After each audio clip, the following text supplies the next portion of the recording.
है तो काला कोयला, पर रंग बिरंगे फूल और पौधे इसके ज़रिए से हो सकते हैं।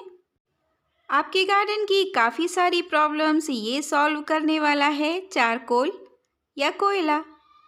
मैं हूँ Shabnoor Ali, welcome to my channel Shabnoor Ali. हमारे यहाँ लखनऊ में 30 से 40 रुपए किलो तक ये मिल जाता है, और अगर आप परचेज़ नहीं करना चाहते हैं तो आपके घर में ये बन सकता है आराम से। अपने गार्डन से ही कलेक्ट कर लीजिए कुछ लकड़ियाँ और उसको किसी भी वेस्ट बर्तन में डालकर जला दीजिए। बस आपको मिल जाएंगे कुछ कोयले और साथ में मिलेगी वुड ऐश यानी कि लकड़ी की राख, जो भी गार्डनिंग में यूज़ होती है। अगर राख फंगीसाइड और पेस्टिसाइड का काम करती है तो यही काम करता है कोयला भी। तो राख भी आप थोड़ी सी मिट्टी में मिला लीजिए। इसके कुछ यूजेस हैं, आप किस तरह से यूज़ कर सकते हैं देखते हैं।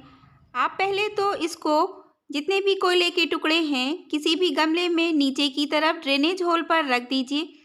ये पानी को अच्छे से ड्रेनेज कर देता है, इसलिए आपको किसी भी गमले में, मैं ग्रो बैग में रख कर दिखा रही हूँ, आप कोई भी पॉट में नीचे की तरफ बिछा दीजिए। कोयले में potassium, calcium, iron, zinc, carbon सब कुछ पाया जाता है, इसीलिए गार्डनिंग में यूज़ किया जाता है, जो प्लांट्स के लिए ज़रूरी है। सेकेंड स्टेप आप देखिए, आप किसी भी चीज़ की हेल्प से इसको पीस लीजिए। आसानी से पिस जाता है, सॉफ्ट होता है। जो लकड़ी बिल्कुल जल के तैयार हो चुकी होगी वो पिस जाएगी। तो इस तरह पीसने से इसमें दो तरह से आपको मिलेगा, कुछ मोटे मोटे टुकड़े मिलेंगे कोयले के, और अगर बिल्कुल आप इसको रब कर देते हैं तो पाउडर भी मिलेगा। तो दोनों को ही हम प्लांट्स में यूज़ करते हैं। तो जो इसके मोटे वाले टुकड़े हैं या जो भी पीसकर हमने तैयार किया है, इस कोयले को हमें मिट्टी में मिला देना है। मिट्टी में मिलाने से मिट्टी काफ़ी सॉफ्ट बन जाएगी, इसके अंदर फंगस नहीं ग्रो होगी, और जो कोयले के टुकड़े होंगे उसमें माइक्रोब्स का घर बनेगा, तो वो मिट्टी को काफ़ी पोरस बनाते रहेंगे।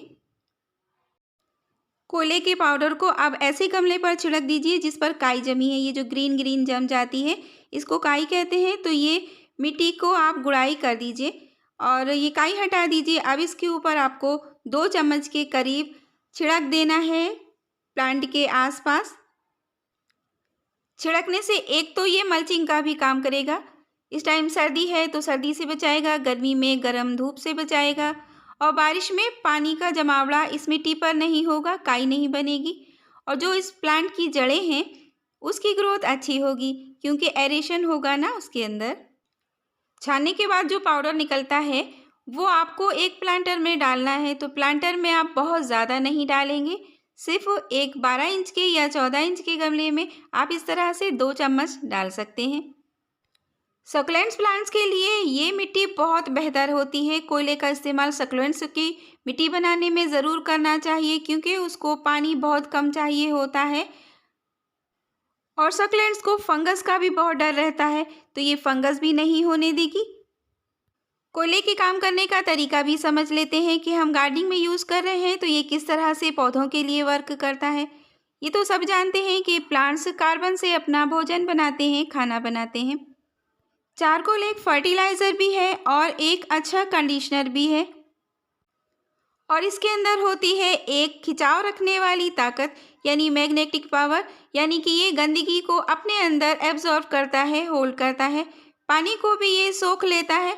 देखिए आप, इसको हम थोड़ी देर रखेंगे पानी के अंदर और ये धीरे धीरे फैलते हुए पूरे कोयले में आ जाएगा। इसी तरह ये गंदगी को सोख लेता है, पानी को भी सोख रहा है। इसी वजह से प्लांट्स के लिए बहुत ज़रूरी है, क्योंकि जब हम मिट्टी में मिलाते हैं तो ये पानी को होल्ड करता है और मिट्टी को देता है मॉइस्चर। चारकोल में एंटी फंगस प्रॉपर्टीज़ होती हैं, तो इस वजह से ये टूथपेस्ट में भी यूज़ होता है और मंजन में भी इसका यूज़ किया जाता है। पुराने ज़माने में तो लोग कोयले से ही अपने दांत साफ़ किया करते थे। इस तरह छान कर इसका पाउडर मिला लेते थे और उससे वो किया करते थे टूथपेस्ट।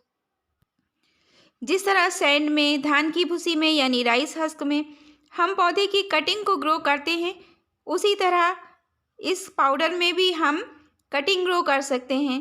ऐसा एक्सपेरिमेंट मैं अब करके देखूंगी, मैंने सिर्फ सुना है। तो इसमें कटिंग हम बाद में ग्रो कर लेंगे। अभी हम कोई प्लांट शिफ्ट कर लेते हैं। इसकी मिट्टी जो सक्लेंट्स प्लांट्स होते हैं उसकी बनाते हैं। अपनी चुंबकीय शक्ति की वजह से ये मिट्टी से न्यूट्रिएंट्स भी खींचता है और प्लांट को भेजता है। अगर आपको कहीं बाहर जाना है कुछ दिन के लिए, ऐसा आप गर्मियों में कर सकते हैं। इस तरह की मिट्टी अगर आप प्लांट्स के लिए तैयार करते हैं तो वो उस सीज़न में काम आएगी। पानी की ज़रूरत इसको ज़्यादा नहीं होगी क्योंकि कोयला तो पानी को होल्ड करके रखता है, स्टोर करके रखता है, और जब प्लांट को ज़रूरत पड़ती है तब ये प्लांट को शिफ्ट करता है। कलंचों का एक प्लांट मैंने निकाल लिया है, जो मैंने थोड़ी सी कटिंग से ग्रो किया था। अभी ये तैयार है, रूट्स भी बन चुकी है, कलियां भी आ रही हैं। तो मैं इस सक्लेंट्स प्लांट को ही इसमें शिफ्ट करूँगी। ऐसी मिट्टी में आप जेड प्लांट, एलोवेरा और भी सक्लेंट्स प्लांट्स लगा सकते हैं। ये नेचुरल फर्टिलाइज़र और पेस्टिसाइड, फंगीसाइड आप अपने गार्डनिंग के लिए यूज़ कीजिए और मेरे चैनल को सब्सक्राइब कीजिए। और ये गार्डनिंग आइडिया अगर आपको बेस्ट लगा हो तो लाइक भी कीजिए, अच्छे से कमेंट भी कीजिए और शेयर भी कर लीजिए ताकि दूसरों को गार्डनिंग में हेल्प मिल सके। अल्लाह हाफिज़, फिर मिलेंगे।